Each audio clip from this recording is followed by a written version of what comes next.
Hey everyone, we're back again, and today we're playing Opus Magnum. It's a pretty cool puzzle game.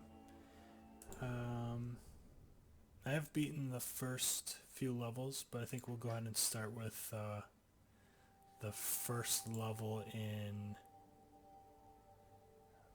past like the intro, I guess, or it's teaching you how to play. We're gonna do a new solution. So this game's all about creating like the, whatever's in this product section.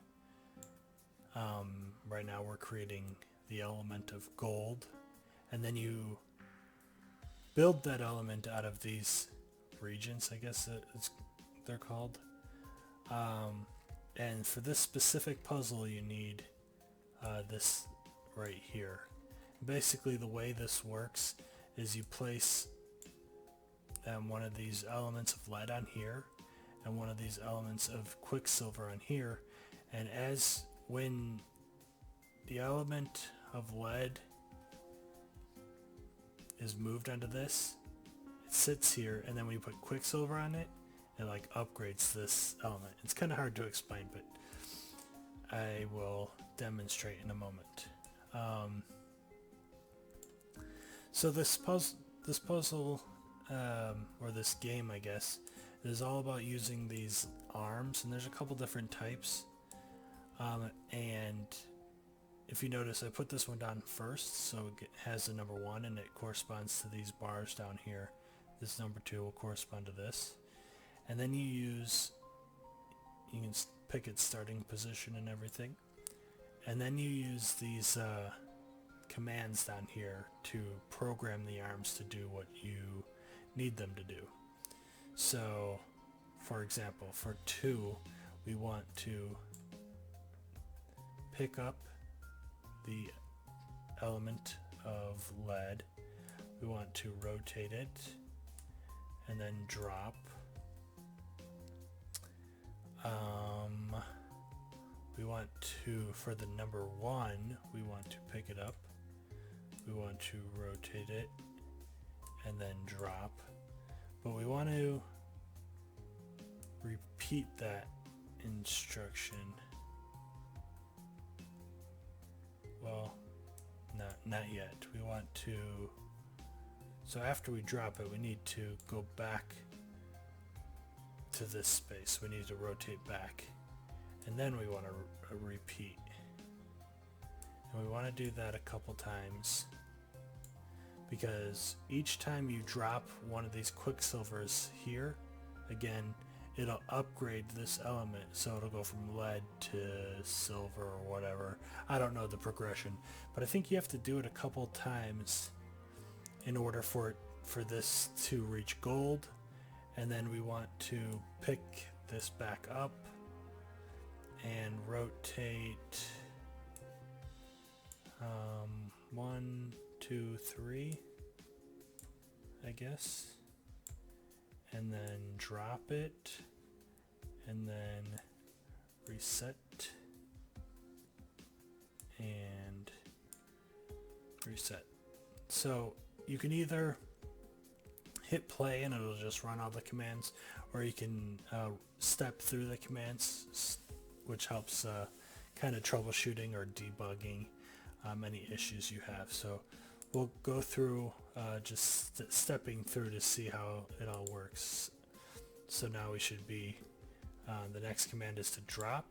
So now we have these dropped, and so I don't know if I can actually tell what's the next element or not. But you can see right here that it's no longer this little H symbol. It's been upgraded to something else. So we're looking for it to be upgraded to this gold symbol. So, and again, see, it's upgraded. So we're still not at gold. Still not at gold. Still not at gold. Hey, look at that. So we're here, so I did do the right amount of resets. So this should get picked up now. Now that we're here, we should rotate and drop, and then it should rotate back. And then we've reached the end of the commands. Now I'm going to go ahead and run it because you have to be able to do that 6 times in a row to make sure that your program will run forever.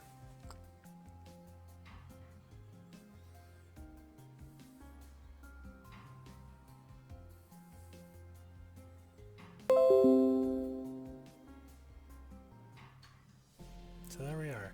So once you complete the puzzle, it'll tell you how you match up against other people, I guess. And this is based off the cost, so each one of the pieces you have has a specific cost. So I did pretty well on cost, but my cycles I did not do very well. And then the amount of space that you take up when you're building also did not do the greatest, but I don't really mess around with that. I don't think I'm good enough at the game yet to worry about it. I just mainly focus on solving the puzzles. So this one's a little different. This one you have to have two different elements that are bonded together, and I believe you get this one. I think this is the salt, if I remember correctly, into neutral salt. So I believe if you place one of these elements onto this here, it'll turn it into this element here. And no matter what element this is, so if you had gold or quicksilver or whatever, if you put it onto this, it'll turn it into that element. So that'll bring us to this piece here. So if you put an element on here and an element on here, no matter what type it is, it'll bond them together. So I think if we do something like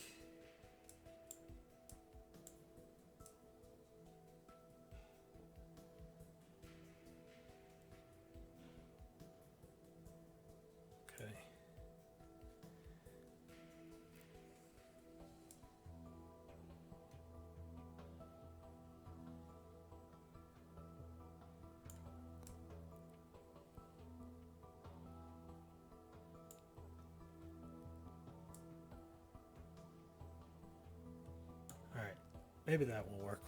We'll try it out. So first we want to pick up the element.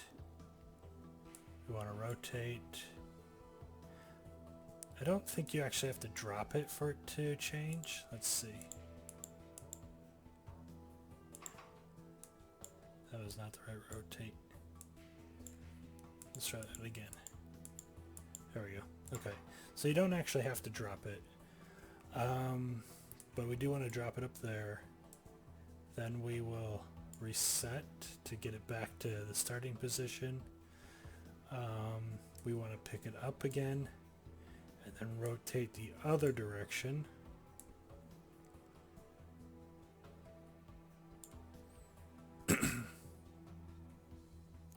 And then so after we make these two rotates to bring this up to here, I actually still don't think I have to drop it. I think we can just rotate 2 more. So let's see if that works. Yeah, that works. Wait, but was that all the turns? Yeah, okay. So then, to make sure that it lines up, you can also rotate this part here, which instead of rotating around this, it'll rotate the actual element it's holding. So that's useful when you're holding a bonded section. And I will show you, let's see, we want to reset at that point. So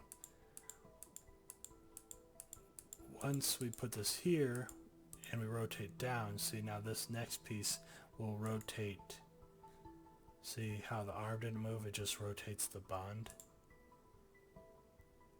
And then drop. And then reset. So that should be the whole thing. So that one wasn't too bad of a puzzle either. We were able to do it with minimal parts. I'm not sure how our cycles will do. Not very well. Again, on the lower end.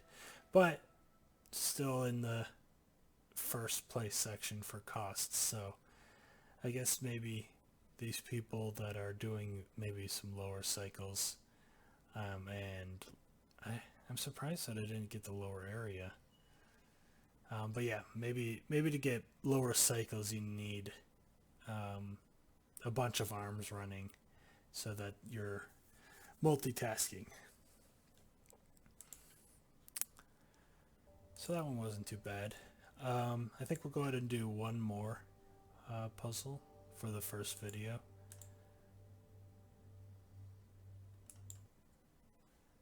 Alright, so this one, and you can also rotate these. Let's see, we've got this. Okay, so you're only able to have one of these, so we're going to have to, for every one green, we need to combine 2 more air elements.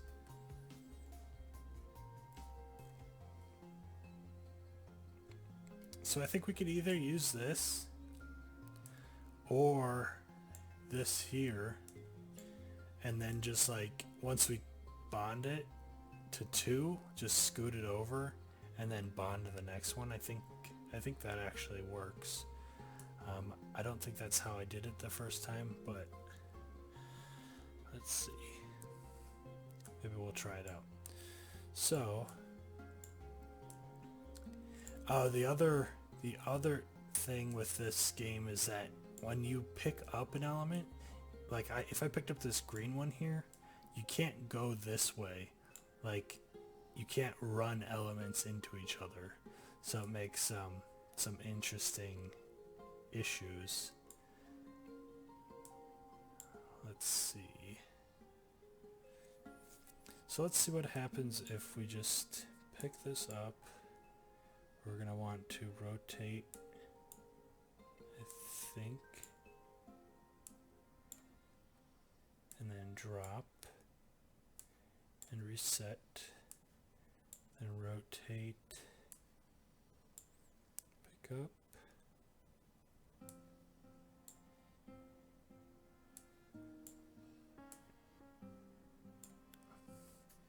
So this set should bring the green one up, the air up, and bond them.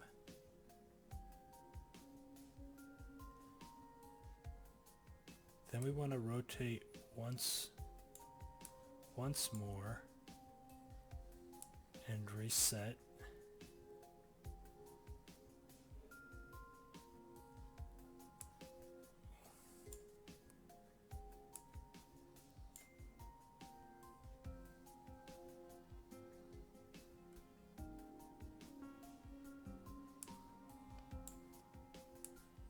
Alright, so that may have all 3, should have all 3 of them bonded, if that will work.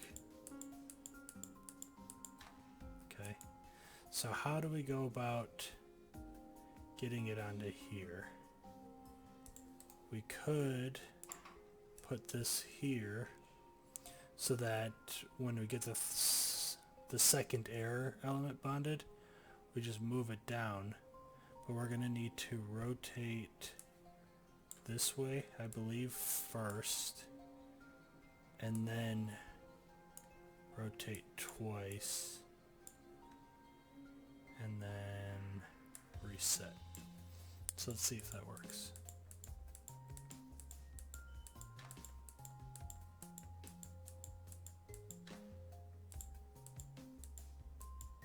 Yeah, there we go. And then reset. So that worked out quite nicely.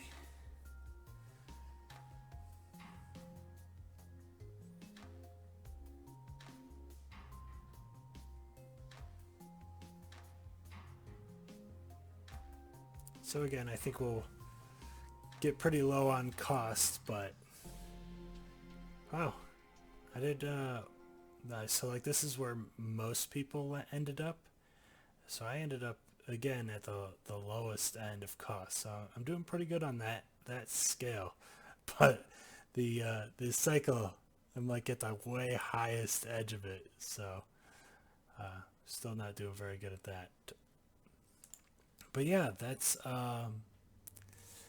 the game. I think I'll probably go through quite a few of these as I beat them. I'm not sure if I want to beat them first and then record the video, or how I want to do that. Some of these probably will take me quite a bit of time, so maybe I'll see how it goes, see how many I want to post up. But definitely take a look at the game. It's pretty fun. Definitely gives your brain a workout. And check out some of the other games by this developer, Zachtronics, Infinite Factory, and I don't know, Shenzhen, and other games like that. They make a lot of, the developer makes a lot of programming type games and puzzles that are that I enjoy quite a bit. So definitely take a look at them. If you enjoyed that video, don't forget to hit the like button and subscribe to the channel. Thanks for watching. See you in the next one.